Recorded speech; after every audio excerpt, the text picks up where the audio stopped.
1450, a long time ago in Italy, a mother and father wished for a son. Don't you just wish we could have one little child? Yes, dear. Nothing in the world would make me more happier than to have a child to complete our family.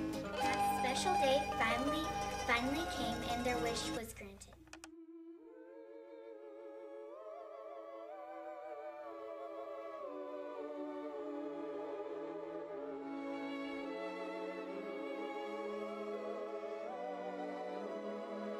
They named him Christopher Columbus.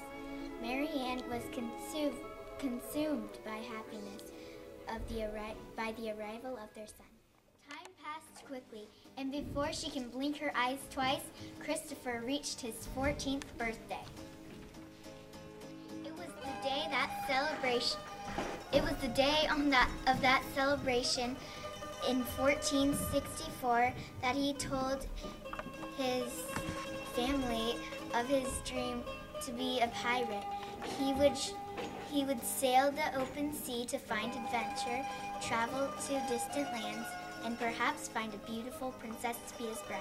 I'm crazy for living on the land. I've got to find shipmates. I gotta walk on foreign sand.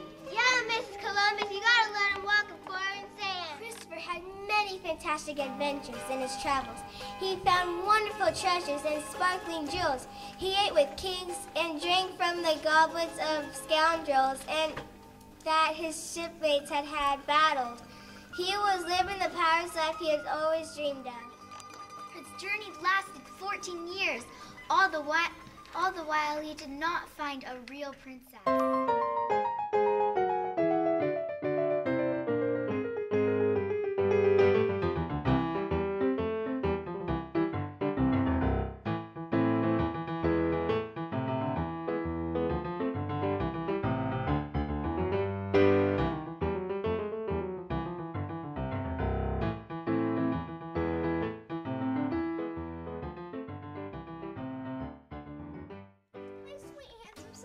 Why won't you stay home and find labor in the kingdom? We miss you so much when you're gone. Besides, don't you think it's time to give your precious mother a daughter-in-law and maybe even a grandchild? I will get married, but only if you find me a princess, a true and beautiful princess that will tame my pirate heart. Yeah, With this information, Mary Ann sent announcements to all princesses in the land. Many knew of him as a vulgar pirate and chose not to come forth.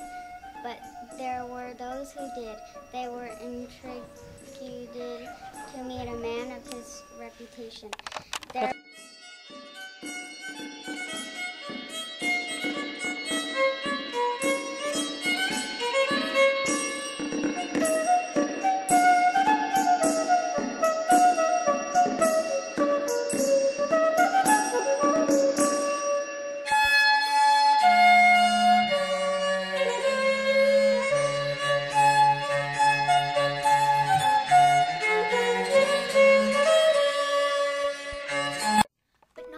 Impressed him.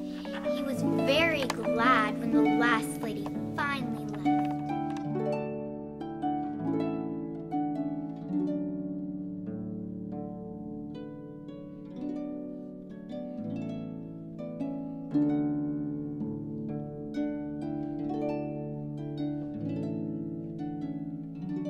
Without a warning, a terrible storm came through.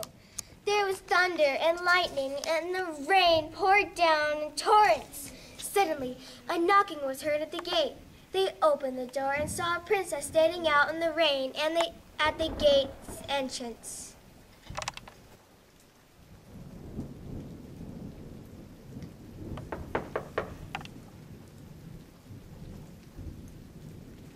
Good gracious, my child. Please come in before you catch a death of cold. With the sight the rain and wind have made of you.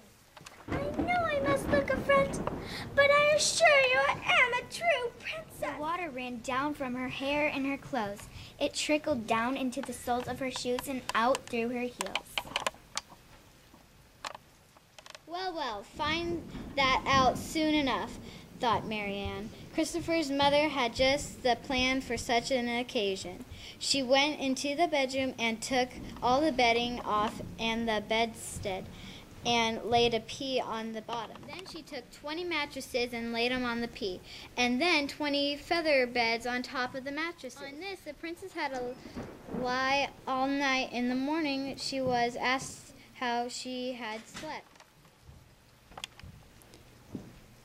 Oh, it was terrible, my lady. I could barely close my eyes all night. Heaven only knows what was in the bed, but I was lying on something very hard. And now I am black and blue.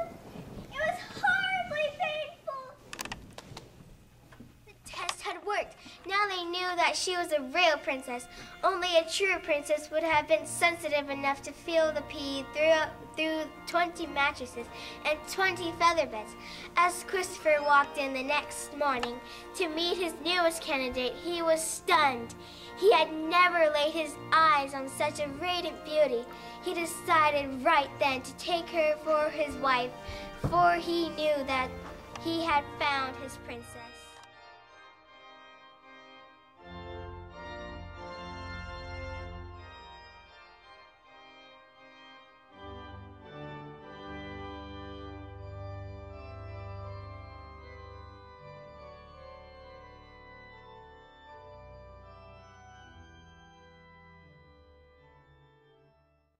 Five joyful years had passed without a single thought of the ocean, his travels on the sea, or even the gold he had left behind. Christopher became a father. He and Princess Dona Felipe Peristrella y Monez were very happy, and life had never been better. You wish upon